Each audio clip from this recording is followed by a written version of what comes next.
welcome back to the channel. So yeah, this last video we was up at Truckfest at Lincoln. What amazing show. But we did have a problem with the engine, and the engine is now back here in the workshop and it's all repaired. So this is where the broken bolt was stuck in.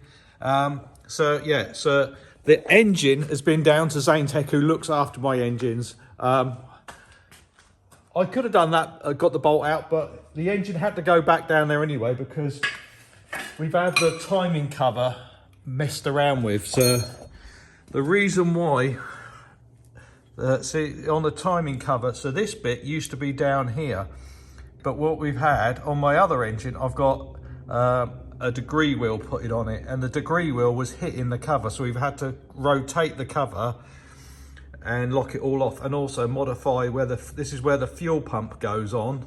So this is where the methanol fuel pump goes on, so it goes straight into the camshaft, and that ended up being in the wrong rotation, so Zane had to modify that as well.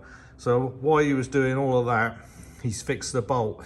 Now the other thing, when we was changing the engine over, the other problem we had is there was loads and loads of bits we had to swap over in between the engines. So we had to take all the blower drive off the front, we had to take the flex plate off the back, and we had to move all the injectors. So I'm just mocking it up now. So I've ordered a brand new set of pulleys and this. So I've got all the bolts. I've just got to shorten the bolts because the bolts are too long. So I've got to do that. Up on the top here, so I've just got new fittings for this because we had to take all of this part off. So I've got all the new fittings, everything's just loose at the minute. Up here is where the supercharger bolts onto. So those are all the bolts that it bolts onto there. And in here, if I take it this side, it might be easier to see it. You can see all those little bungs. That is where the intake goes for the fuel, comes in through the supercharger, goes in through here. Actually, if I take the tape off, you'll be able to see it. The fuel will go in there, and on this cylinder, which is number 1, the exhaust comes out there. So the fuel goes across the head like that. So what you should be able to see when it's in there is, in there you'd have an injector in each one of those holes. So I've bought new injectors to fit into there, so that's another thing we don't have to swap, because they take a while to swap all the injectors out. I've got another distribution block there with all the check valves in it. So let's start to getting that fitted now, so then this engine can go back in the trailer, because we're going to be carrying this one with us. I'm not doing that round trip again. We don't normally have a problem with the engine, but yeah, we're going to keep this one in the trailer. So this is all the port injection fitted. So that is the distribution block. So we got the main fuel into there. So this has got a 10 psi check valve in it. So these won't open until it gets 10 psi in there. But yeah, so it's a lot easier to take the rocker covers off, so you can get into there nicely. And now we can put the rocker covers on. So yeah, so these are the cylinder heads I use. So they're a Dart, that's the make of them, and they're the Pro 1 heads. They're a really, really nice head. Really, really good for clearance on all the push rods and everything. And of course, we've got Jessel rockers in there. So yeah, let's get the rocker covers back on it now, and then that part of the engine is finished. So I don't know if you can hear me. We've got a bit of a thunderstorm going on. I was out there, but I've come back in here because it started to rain. So yeah, so what I've done is I've got the engine in the back, but I'll show you that in a minute. Flipping it, look at it come down. Yeah, so serviced the monster truck, so that's all done. Had a slight water leak on it when we put the new engine in on one of the fittings, so that's why there's water on the floor, because I put some PTFE tape around that because it was leaking. Wow. Yeah, so it was leaking out the bottom of this where this fitting goes in, so that's all sealed up now. Also, I fitted the reversing camera. So I'll take you inside. Oh my word, it's all flooding out there. So let's have a look at that. So sat up in the cab. That's it, so the power is on. So what I've done is I've put the camera on a switch, so that's that one there. Turn that on and there's the camera. So it's all set up reverse. The reason I put it on a switch just in case I was driving at night and this is a bit bright and it's a bit off-putting, I can just literally turn it off. Oh, look at that thunder. Turn it, bang, back on again. Yeah, made that really, really easy. Yeah, so I don't have to try and reach the screen to turn it on and off. I've got a little button here that I can do it remotely. So in the trailer, so this is my workshop area. So that's my big toolbox. There's the new 572 cubic inch engine. Underneath the air filter is another gearbox, barbecue, little extra cool box. But yeah, so that's all the spares. Behind that is where all the welders and everything are. Yeah, so now just wait for this storm to go and then I can load Swamp Thing back into the trailer. So just loaded Swamp Thing into the trailer and I'm not going to fix it now because it means getting the monster truck out again. The reversing camera works fine if the engine's not running. As soon as the engine starts running, it starts jumping around, and it might be because the wires for the camera go past the ignition unit, the bit underneath it, what makes all the sparks. So when I get to the next show, I'm going to get it out and move it away from the box because it literally goes straight past it. So I think that is getting some interference up onto the camera. But now I'm going to push the tyres in and then I can get back working because I've been using it as a bench at the minute. We can get back to working on the tank. How dirty is my face? Let's say a 4 out of 10. That's better. That better? Yeah. So Swamp Thing is back in the trailer, so we're back working on the tank. Now, the jobs I wanted to get done was to fit the oil coolers. And this is where I was going to put them. So I was going to have one here and another one in the back. So that looks really, really cool in there. But then I just about to weld them in, and then I remembered all the steering goes straight through the middle of it and it touches this floor here. And I can't bring the oil coolers up high enough to miss them because then it hits the engine. So the oil coolers were originally in the front of the tank. And I think that's where they're going to have to go back. It's a little bit more awkward having them in the front because they're not easy to get to, but I think I've had a way of doing it. So now all the floor's in, we've got the hydraulic pump wedged under there. It's really tight to get it in there, isn't it, Georgina? Yes. This thing. Yeah. So I can't weld it to the floor because if I welded it to the floor, you would never get it out. No. So I'm going to have a bracket that comes off the front of the X here and mounts it at the front there. So then we can still get our batteries in the back. And then we'd have the other one in here. And this is still all underneath the floor. So we can get air going through it and all the way through to the back. So that's where that can go. Hydraulics, that could mount at the back there. Where? Somewhere. So I definitely want to get the batteries in here. I might be able to get the battery and the hydraulic pump in here. Well, yeah, that's the plan. That's the plan, but whether I can actually do it and get to the batteries, because I might be able to make it so I can unbolt the hydraulic pump to get to the batteries. Mm-hmm. But I'm so glad I didn't weld those brackets in. Yeah. Otherwise it would have been a little bit poo-pooed. But we've got some other spare bits. So we got local engineering company. I'll cover my address up. Knees Engineering. They've made me a whole load of brake discs. So we got all these brake discs. This is what Swamp Thing uses, and we've got quite a few of them. Yeah. So yeah, we went and picked them up this morning. So shall I sit the other one in behind it and make sure we're happy with it? Yeah. And then work out how I'm going to make the brackets, because I've already made the brackets, made all these little brackets here to mount it all, and then we're not going to use any of them. So we finally decided where the oil coolers are going. So we've mounted the first one in here. Which is sort of where it's sort of where it was originally. Yeah. But the other one was actually mounted in there, in that gap there. So that's where the mounts with the original oil cooler went, which it sat on the floor, which this means it was blocking up more than half the oil cooler. So we're going to mount it more or less where it is now, except it's going to be a bracket that comes from here going down. So this will be right up on there like that. which means we can get fans on the back of it to suck the air through. and it's got all the fins showing, so it's not. And it's got all the fins showing now. Yeah.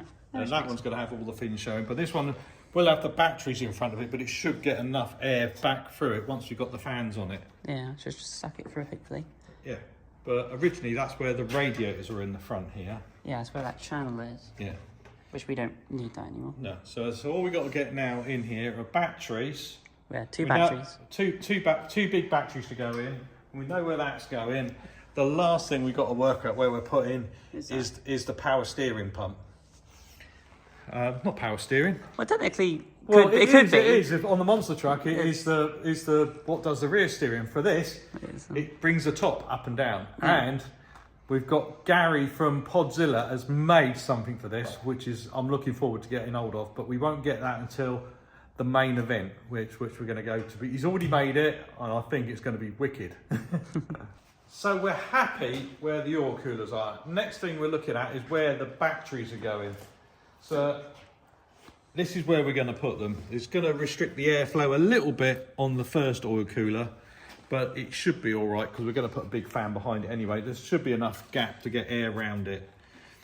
So this is one I've made up now. So this is how it's going to get welded in. So we're going to weld it through there, along the bottom here, through that bar. And I might put a little pedestal down on here. We're not taking that one out because it's so welded in there. It's seam welded the whole way around. It'd be a nightmare to get out, but you're never going to really see it. So yeah, we're going to do that. So I've asked Georgina to mark up the next one. Which I did. So this is all the angles. So like that's like the small bit that goes. Georgina's marked it all out. And it was all. It's perfectly marked out, except I can't cut it because you've marked it out for left-handed. Because I normally work off of this one, off of this end. And I hold it with this hand, and with it that way round. I could probably still do it because I can cut that one first. And then you got it small then. And then, then I can swip it round and do it the other way. But yeah, I always mark from that way going that way. Oh well.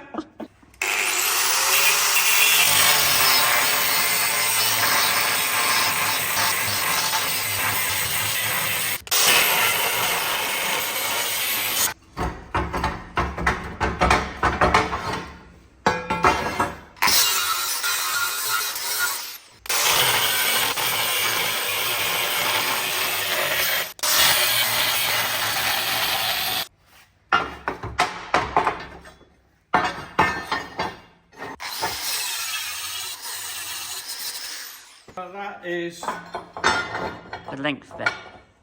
one corner of it done. Just got to do 2 more bits now, and then we can weld it all together.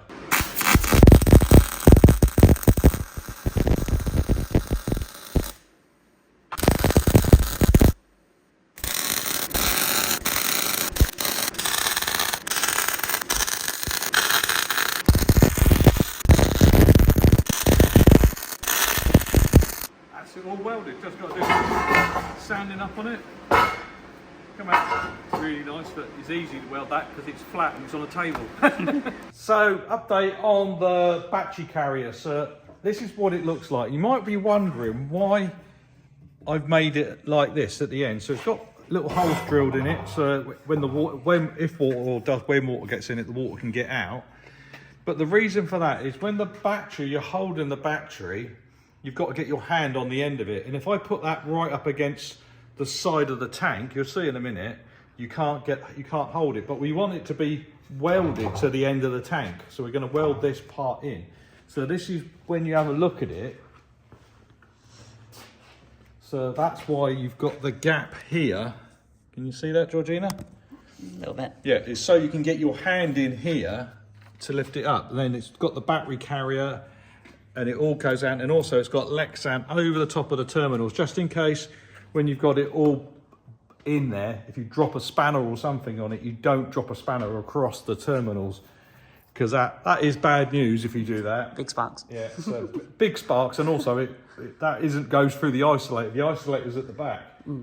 So what we're going to be doing on here also is going to be welding probably, I'm not sure whereabouts yet, but on here somewhere there's going to be a stud so we can put the earth mount straight from the battery straight to the chassis. We might even put it on the back of here or something on there. Yeah. Somewhere where it isn't going to get in the way of getting the batteries out, because there isn't a lot of room to get the batteries out.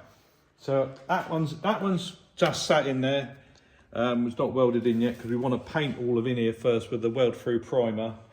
And then we can put the other one in there. And once that's in there, then we can work out how the mount is going to go for the power steering, not power steering, lift pump, the body tilt mechanism, that's going to go in here. But I'm really, really happy how they've come out. They look really smart, don't they? They do look cool. I don't think you're going to bend them in a hurry. You can just about see that little bit Dad was on about, but it's pretty dark down there. But yeah. Hang on, where's the torch gone? Yeah, you can see it now. Yeah, so that is why there's a little trough on it, so you can get your hand in there to lift the battery out, because the batteries are really heavy. They are heavy. And you definitely need to get your hand in there. Yeah. Right, let's do some more grinding, more painting, and then we can see about welding them in. So we've finished all the brackets, so we've got the body down now, because we've took the body pump, the lift pump off. And I've made this really nice bracket so it sits in there really low, but we made it without having the batteries in. But we did measure this, didn't we, Georgina? Yeah, we have 1 centimetre of clearance. We should have 1 centimetre of clearance, but when we go and put it in there, we've got no clearance at all. And also, so this bracket bolts in. So when I was making it, I didn't think about this hole. So when we first made it, Georgina goes, hey, how are you going to tighten the nuts up on the inside of there? And I went, oh, I didn't think about that. So yeah, so put a nice hole in there so you can get your hand in there, get a spanner in there. This one you can get to this side.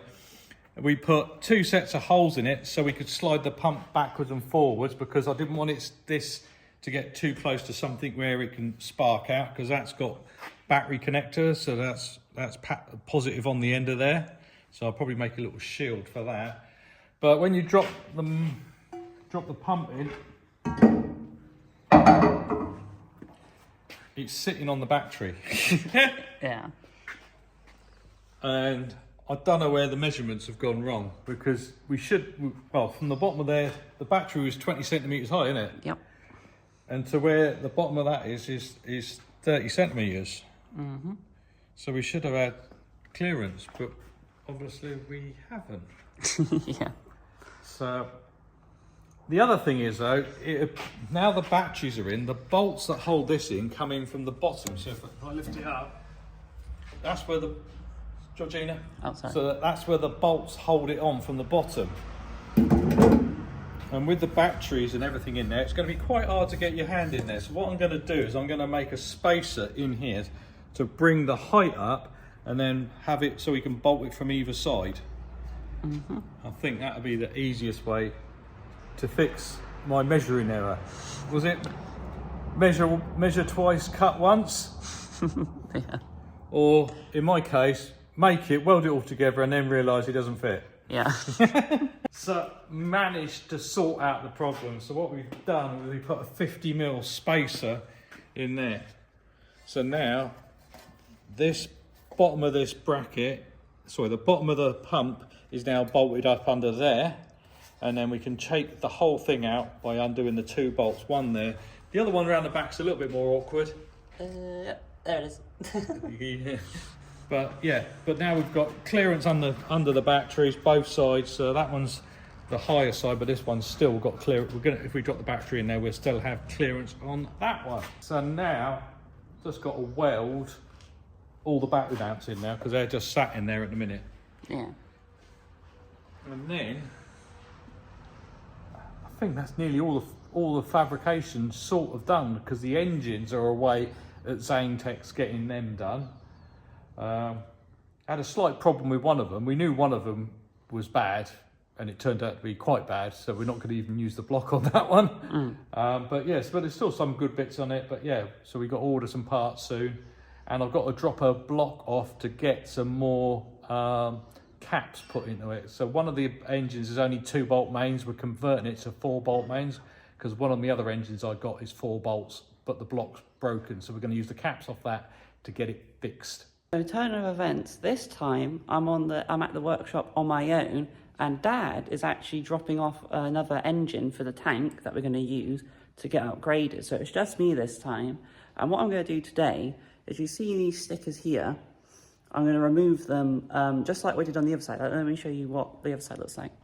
It's a bit cramped because the trailer's right here, but this is what the other side looks like, and you can kind of see where the stickers were. Unfortunately, the paint comes off sometimes with the stickers because the stickers have been stuck on for so long. I think it's just really aggressively stuck to the paint, but that doesn't matter because we got to fix all this damage anyways. So it doesn't really matter having this paint coming off, so it doesn't matter at all. So we've removed this whole side, and how we did it was using just a heat gun, or I call it like a really aggressive hairdryer. So we get there, we get with a hairdryer, heat it up, and then essentially we just peel it off our fingers. Luckily for me, I've got a really big nail, so this is not going to be a problem. So this is the heat gun I'm going to be using to take the stickers off. But if you look at some of these stickers, it's going to take ages to do. For example, each individual letter here is stuck on individually. It's not one giant sticker, so that's going to take a lot of time. Also, when I did it last time on the other side, this sticker here took ages because you've got to take off each individual letter. Like I said, even the telephone, all of that, it takes ages because it's super stuck on. And I don't even want to know how annoying this one's going to be because it's ginormous. So I'm going to give it my best shot. I'm going to crack on now and see how I get on. Okay, I've got it going now, hopefully. Normally it will peel just this section and I have to start again because of the way the shape is, but I'll try my best to see if I can get it. Got to be really gentle. There you go, so it's peeled that bit off, which I was kind of expecting, and then now all I've got to do is go straight down. And now I only got one bit left. Obviously I'm not going to film all this because my god, it'll be boring, but I'll come back when I've probably removed this whole entire sticker. Okay, about half an hour later, the sticker has been completely removed, which is cool. So now I'm going to start on to this one. I'm going to start off by taking off telephone, all the text, and then this is actually the inverse. So that's the actual van paint, but then the sticker's all the way around it. So I'm going to have to peel all the way around this. But yeah, that one's going to be next. Okay, now this one has been taken off. This one actually, surprisingly, didn't take as long as I thought it would. Fortunately, I removed a little bit of paint there, but so far that's the only bit that's actually come off. So I think I'm doing a lot better than compared to the other side. And I think for a bit of fun, now I'm going to tackle this ginormous sticker. I mean, I could do this one, but I feel like I want to do the big one, see how I get on. Just as I expected, we're going to run into this now. It's getting to the stage where it wants to pull the paint off. So that is actual paint, but it's so old, it's quite frail and fragile now. So as soon as I pull this off, you can see the back half is just peeling off the paint like that. So it's not going to look totally white anymore.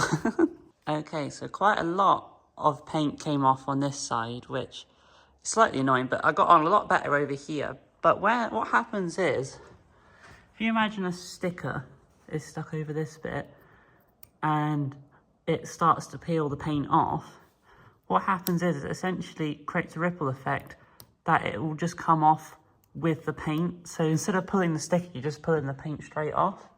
And once that starts, it's very hard for you to get just back peeling the sticker again. So this ginormous crack kind of helped me out because it split the sticker actually in half and it allowed me to start afresh. And luckily, most of this was just peeling the sticker off, not a lot of paint came off, but this one, it just came off everywhere. You can almost read what it used to say from just the paint coming off. But now, just got to take off this sticker and that little one over there, and then this whole entire side is done. I got on really well with this one, just that one just ripped loads of paint off.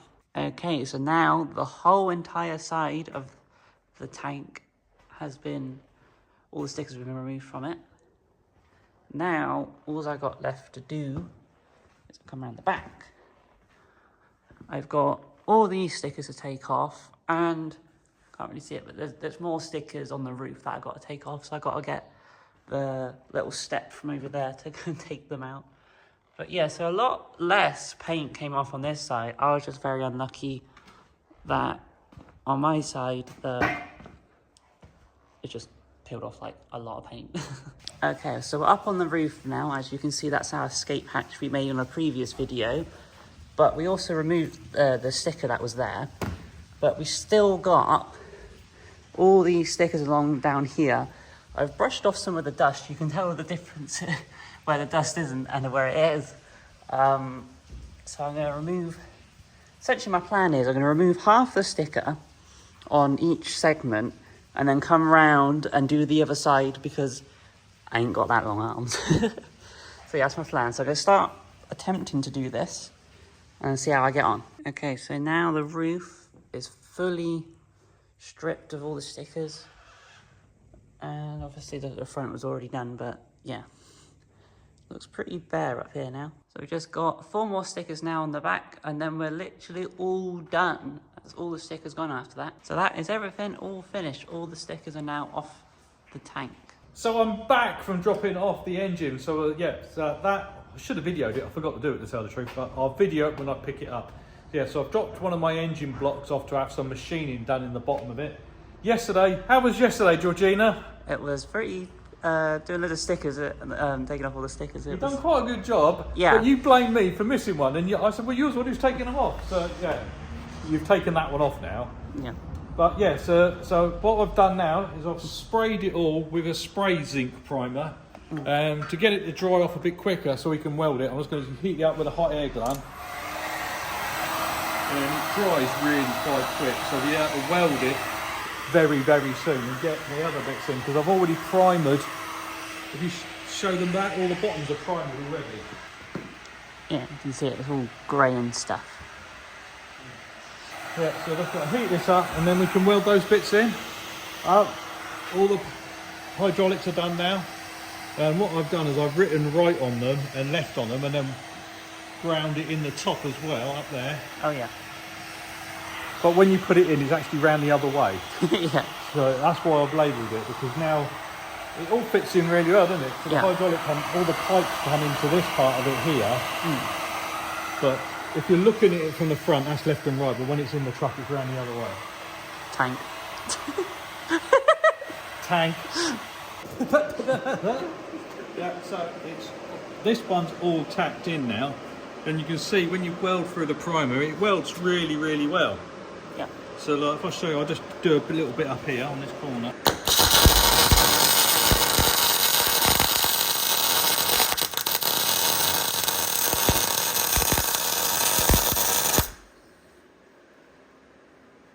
So it welds straight through the primer, and you know it's all protected behind it.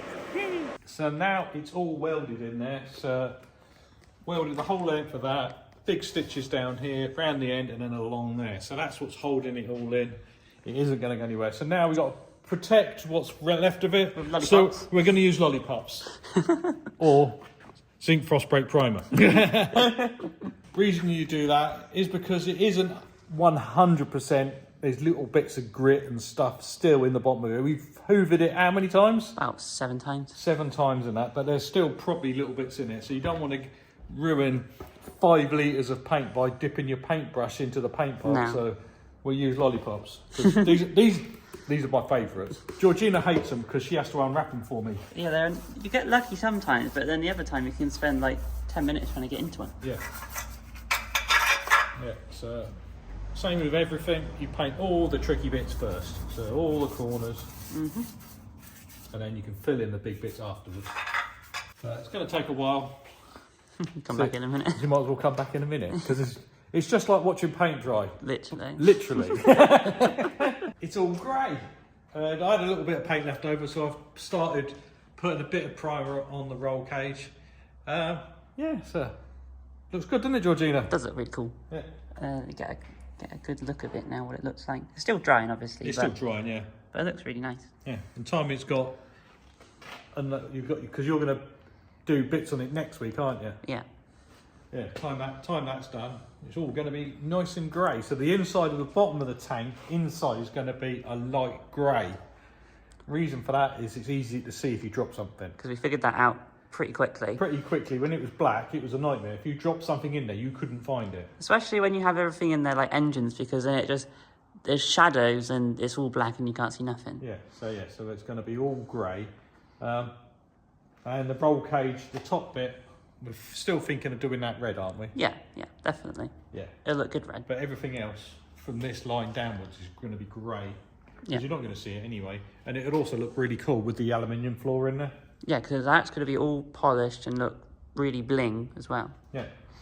So yeah, we just finished the Walsingham show for Truckfest North East, and I've had a busy day of running around. I feel really tired.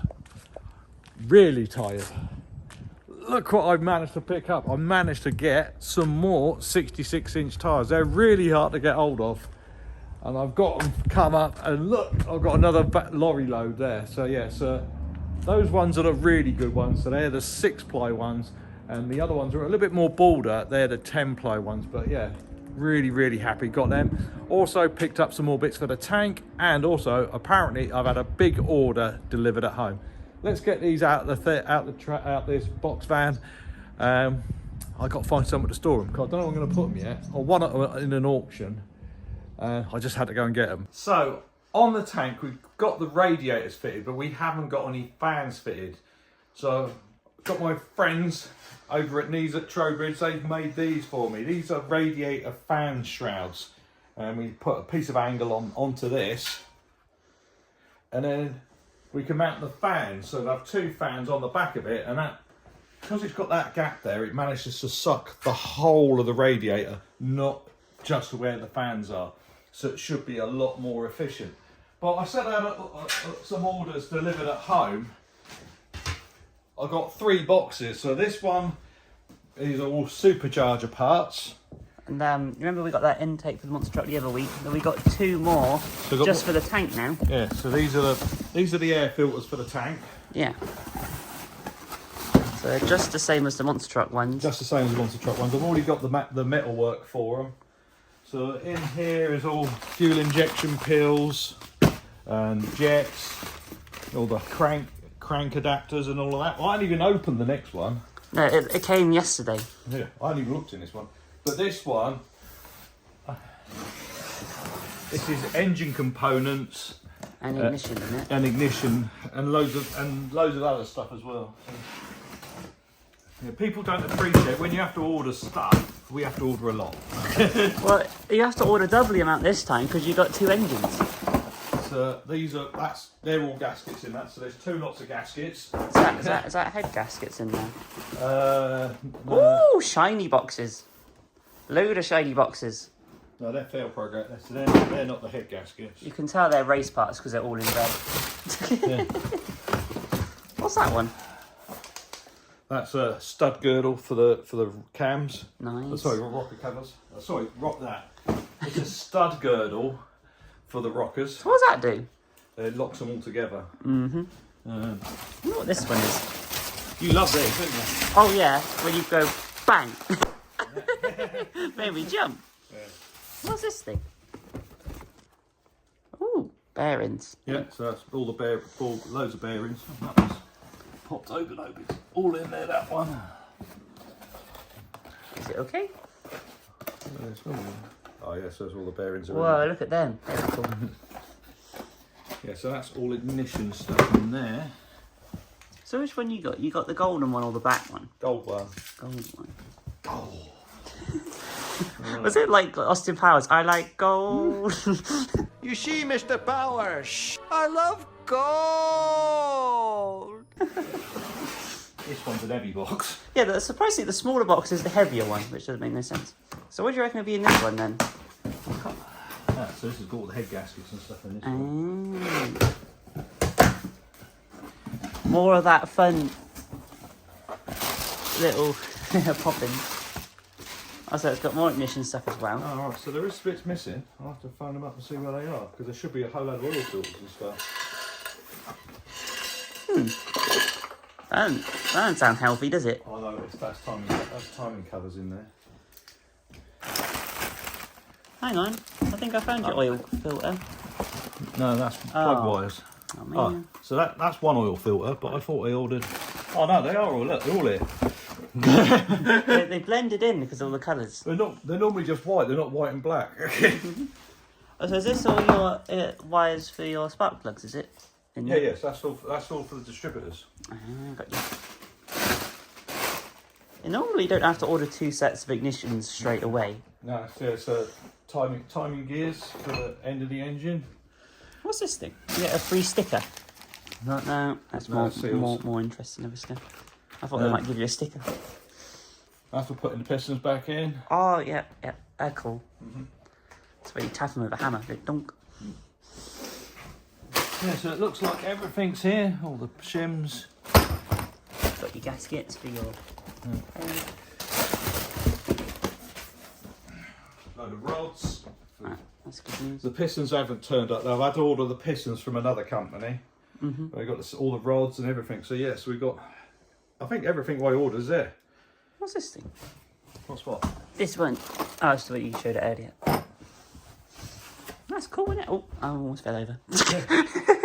Cool. Alright, so now we just got to find somewhere to put it all before we need it. Yeah, our shelves are a bit busy at the minute. Right, so we got something new made for the tank. Now, Gary Anderson, who drives Podzilla, is very, very good with electrics. Very good. A lot better than I am of making stuff. I can wire stuff up, but I can't actually make it. But yeah, so the problem we got with the tank is it's really hard to get into. Now, back in when I used to watch TV, back in the 80s and 90s, there was a thing called Knight Rider, and he had a car, and he could call it to him, and it would come. Now, if you've got a Tesla, I think you can do it with that. But if I say kit, open tank, look at that. That is absolutely wicked. But it's done how they did it in the 80s. Gary's made some buttons for it to do it. So yeah, so I've got one button for up and one button for down. Now, that is good because when before, to raise and lower the body on the tank, you had to put your arm through the window and pull the switch. And I was always worried that I was going to get my arm chopped. So now we can raise and lower. So that's going down and we can go back up, all with two little buttons. So thank you, Gary, from Podzilla. That's made the tank a lot more user-friendly. So we've been working on the tank again. So this is the wiring panel. It's the first time I've used this particular make. It wasn't the easiest thing to get going, was it? So basically we've mocked it up on the table. But what we want to be able to do, so we want to be able to use this as the switch panel. So it's got different amps for different buttons. So we're going to be using, for the two engines, we're going to be using the bottom two to start it. Now, at the moment, we've got it. So if you press the button, God, it's really bright, isn't it? It comes on. But that's no good for a starter motor because that means the starter motor is running all the time. So you want to be able to press it, and that light to be only working while the button's pressed. But apparently, if you hold that one, and then press this one, and then that one, and then that one, it should change it now. So that button should only work while you're pressing it. So we can use that for the starter motor. But it took a while for us to work it out. my voice is still funny, but this is the instructions we had to go off of. Yeah, but there's extra features on it which doesn't even show you how it does it. So I'm not sure what this is. A flash mode. I don't even know what that's about, but yeah. Well, I think that's if you press that. There's a strobe mode. We should try the strobe mode to see what that does to the light bulb. Yeah. How do you get it into strobe mode? Oh, it's got. Long press the brightness adjustment button for 1 second. Yeah. I imagine until it goes red, right? And then short press the brightness button 2 times. Yeah. And imagine you click that and then now click it. Whoa! Oh yeah. that's cool. Wow, that's amazing. Yeah, I think we'll turn that off now. So it's quite, after we've got our head round it, it's quite a useful box, and it wasn't that much money. No. So we weren't sponsored by it. I literally bought it off Amazon. Yeah. But have we showed them what else? We showed them the bit that goes up and down. So we're on electrics in a minute. Have you showed them the fans thing? No, so I've got one of the fan shrouds is all done now. So it's all, the fans are all mounted in there. got to do the work out the wiring for that, but that's not that important. And that will wire back up to the buttons we was just using. Yeah, and that'd be on those buttons. So yeah, Yeah. so that control panel was going to control most of the electrics. Yeah. Because I was worried I couldn't. I was trying to work out where I was going to put some starter switches to start the engines, but I don't have to do that now because I've got it in there. Yeah. So yeah, that's saved a lot of hassle. Yeah. Yeah. Just by reading the instructions. Don't do instructions. I'm a man. Don't do instructions. I really like the strobe mode. That's cool. I don't. I can't see anything now. Yeah, but things we can wire it up to look fancy. Oh, okay. that is really bright. Yeah. So we're up to the stage where, well, we're starting to finish stuff off now. So yeah, Feels weird, doesn't it? all this time building, and we're actually starting. We're wrapping up now. Wrapping up. So yeah, so if you look in the bottom now, I've started. So it's all in primer, and this is going to be, the colour is going to be in the bottom of the tank. I actually said tank for once, not truck. Hey, we got there. We can tell we're almost done. Yeah. he's learned a lot. So we've got to get this done, and then we can leave it to dry over the weekend. But that's it going to be for this video. I hope you enjoyed it. It's quite a long one, I think. About 40 minutes, I think. How do you know that? Because I've already edited it. All right. So yeah, so that's the end of the video. Don't forget to share, like, and subscribe, and we'll see you on the new one. Bye. Bye. You got my finger. Suck me in the smoke.